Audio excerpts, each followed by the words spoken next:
Hey guys, Tristan here for another vlog. I think this is number 3. I think this one is. So yeah, I thought I might actually give you guys, as I kind of promised, a bit of background into me and what I'm doing, and maybe why I'm doing this. And yeah, so settle in, sit back, and listen to me waffle for a little bit longer. Yeah. Doesn't sound so appealing like that, does it? Okay, so my story. Okay, so I'll skip the early years, shall we say? So we're gonna just sort of cover off sort of like the last few years. So, um, back in 2015, I went through a really bad place, man. Well, actually, probably 2014. I went through a really bad place mentally, um, and was sort of trying to dig myself out of it. I got myself mostly out of it. I'd had a bit of a breakdown at work and sort of basically just sort of shut the world down for a little bit. But I sort of got to a point where it was manageable, um, and I was starting to sort of improve. Um, Early in 2015, it's things changed a lot. It got very bad for me, mentally, and emotionally.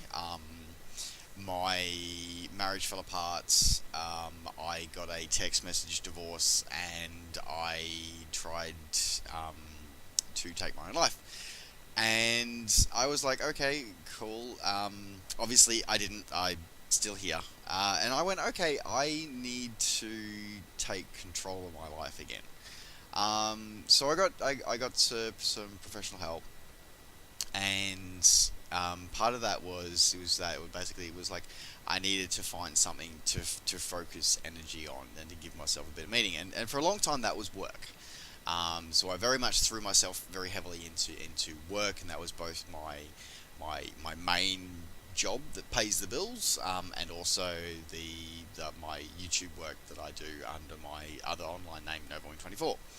I did a lot of that, and that was sort of helpful, but it wasn't enough. It wasn't enough to sort of drag me all the way out of where I was. And I suppose I should put a caveat here that I'm not always better. Like, I have my good days and I have my really not so good days. But I find that I have more good days than bad days these days. Man, God, so many days in that last sentence. Anyway, so I needed something else, and a friend of mine sort of said, "Hey, look, there's this thing that I do called obstacle course racing. Just come along, give it a shot." And I was like, you know what? What the hell? Why not? Now, this is someone that I want to put this in perspective here. Who the idea of getting my ass out from behind a computer or off the couch was an incomprehensible idea. It just wasn't going to happen.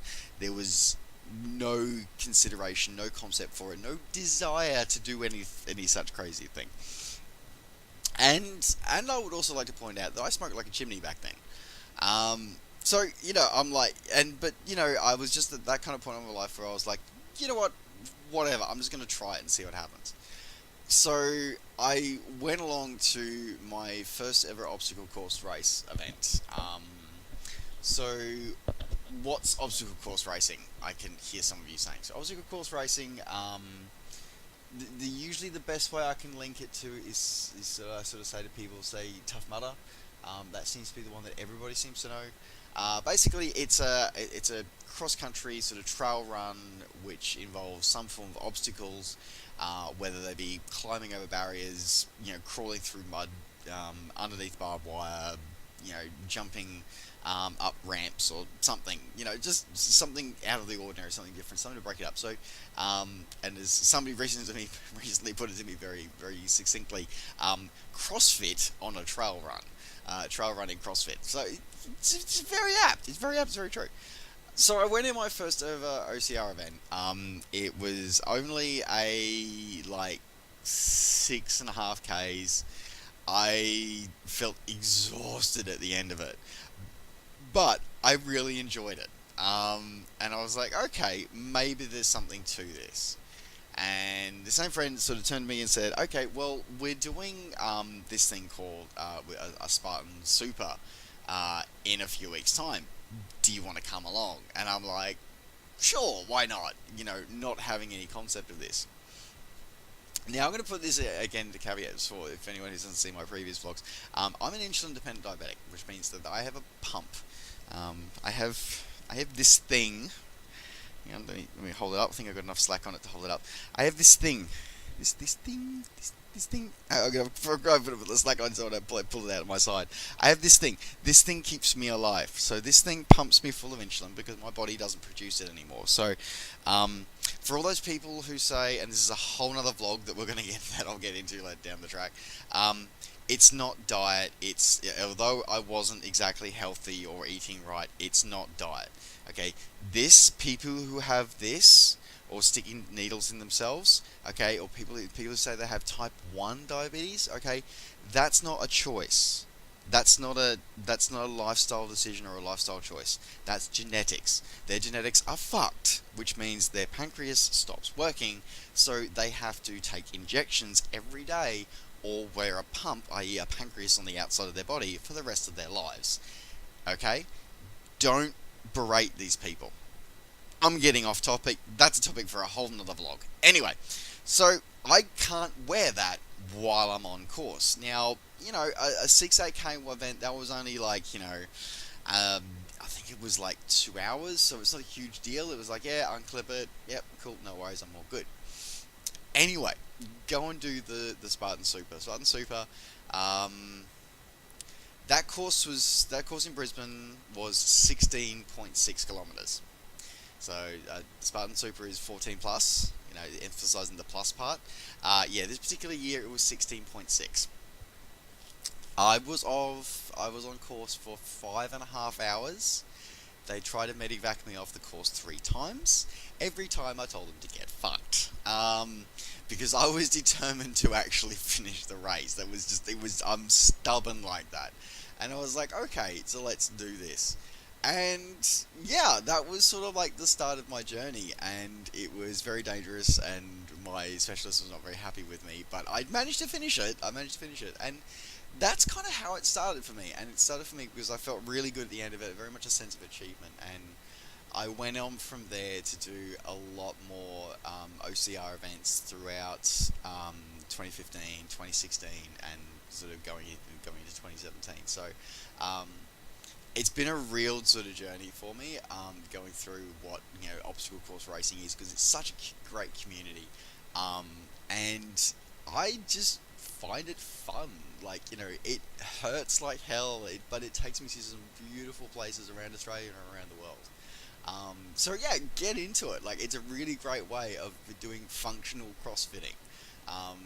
It's functional fitness, because you can be a gym junkie all you like, but unless you can actually do something out in the real world, it's not that big a deal.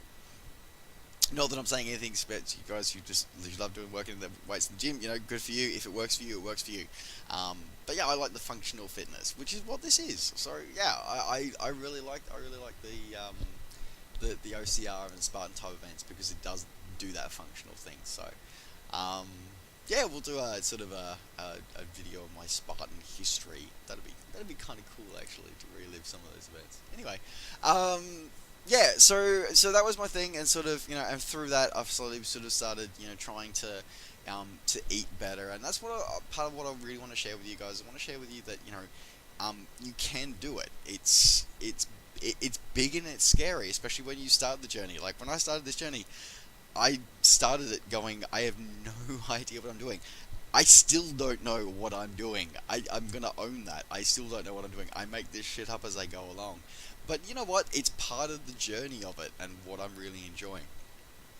So that's sort of like where I got to. As I said, at the end of 2016, I finished my 3 Spartan trifectas, a whole heap of other OCR races. And going into the start of 2017, I wanted a new challenge. And I was introduced by somebody who means a great deal to me to the world of triathlon. Um, and so I decided that, you know what, I need a new challenge for 2017. I'm still going to do a Spartan sort of trifecta for the year. It turns out I'm actually going to be doing two.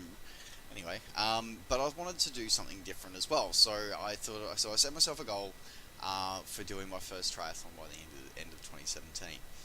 And this is a really important thing to know because I couldn't ride a bike when I made this decision in January. My first bike ride was literally end of February. Um, I have the date. I don't have it in front of me, but on Strava, it is actually there. My first ever bike ride is on Strava. It's like a 2 kilometer circuit around like the street around my house, but it's there. It's just really cool, really exciting that I did that. And I still can't ride for shit, but it's just all part of the journey and learning. So yeah, this is gonna be my journey. And this morning was an O dark 30 start. Like it was a 0 dark 30 start this morning. To get my tri suit on, get my gear on because it was a set this morning. I'm very fortunate that I managed to find a triathlon club nearby that is very welcoming to beginners and very welcoming to people of all skill levels. I'm very, very lucky that they've actually taken me on board and sort of welcomed me with open arms, as it were. Especially considering that they've realised how batshit crazy I am, and sort of like the first time they've actually got a diabetic in their midst, and they're kind of like, okay. They're like, have you got this? Like literally, like, you got this, right? And I'm like, not really, but we'll do it anyway. So yeah, it's all kind of part of a journey and figuring out, gels to have and how much carbohydrates to have, how much I'm burning when I'm running, how much funny enough, I've actually got it down to, I know roughly now how much I burn per 5 kilometers, which is kind of cool. I'm gonna have to go back and check my numbers because this morning I think I burned a little bit more, but it was also a bike ride this morning. But yeah, this morning's set was I rode down to where we all meet up, and then it was sort of a bit of a reverse one today. It was bike, run, swim. It was an odd one, and then a bike ride back home this morning. So yeah, it was kind of cool, kind of awesome, and just learning like the tips and the tricks and stuff, and yeah, it was really cool. And this morning was really awesome because I got into set a couple of new PBs this morning. It was so awesome. Did a 10k run as part of the run set. Did 12 and a half k's, including like the warm up, warm down. But set and myself a new 5k PB of 26 something. Yeah, 26:37 for my 5k and 55:15 for my 10k. Like, super excited that I said that. I probably need to stop setting 5k PBs on my 10ks.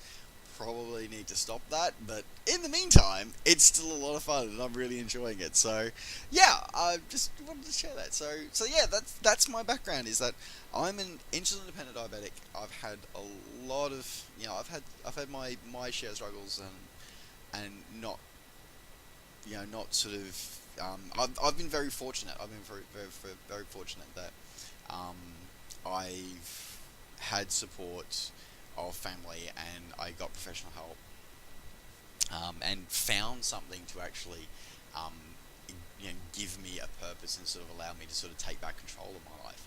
And that's again a big part about this, is that a lot of these sporting things is that I was told by, society and people and, former partners and former people who meant a lot in my life, that I couldn't really do this stuff. Um, and then I sort of come to the realization that, no, I don't want people to set my limits anymore. And this is probably the recurring theme that you're going to see throughout these videos, is that don't let other people set like what your limits are. Go out and find your own limits. I was always told, yeah, you can't really do, Tough Mudder type events. You can't really, you're not going to be able to go out and do, sporting things because you're not going to be able to go out and achieve and be an author, and I've sort of decided, is part of my recovery, was like, you know what, I'm going to go find out what I can and can't do, and I'm going to do it on my own. I'm not going to let somebody else tell me. um, and I was reminded of a really good philosophy. I'd already figured it out, but it was great to have it put into words for me. um, that if you want something bad enough, you'll find a way. If you don't, you'll find an excuse. And believe me, at 0400, when it's pitch fucking dark and middle of winter, there are plenty of reasons you can find to not crawl out of bed. But I've managed to drag my ass out of bed. Most mornings, to be able to go out and do something. If do a cycle, do a swim, do a run, and But as I said, if you want something bad enough, you will find a way. And that's something for me. It's what I want is I want to find out what my limits are. I guess that's part of this journey. Yeah. So yeah, that's sort of my story. I'm finding out what my limits are, what things that I can do. Because I don't want people to set my limits anymore. I want to find out what my limits are. So yeah, I hope you guys enjoy hearing from me and hearing these updates, and enjoy coming along on my journey with me. It's great to have you guys with me. I'd love to hear more from you guys. Don't forget that you can keep in touch with me. I'm sort of sharing this. A lot of this is also going to be shared on my Instagram account. So you can search for me on Instagram. So it is Instagram. Yeah, I've got a URL somewhere here.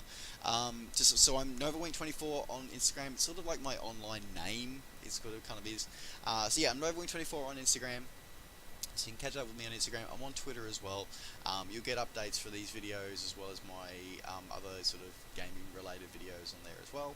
And yeah, just generally stay tuned and keep an eye on my website and on the blog as well. And I'll put all the links in the description down below. And I'd love to hear from you on the videos and see how your journeys are going. That'd be awesome. Alright guys, thanks very much for tuning in. I'm going to check out because I have to go to work. It was a big set this morning and I have to go to work now. I don't want to go to work, but I do. Anyway, alright. Have fun guys. Take care. We'll talk to you soon. Bye for now.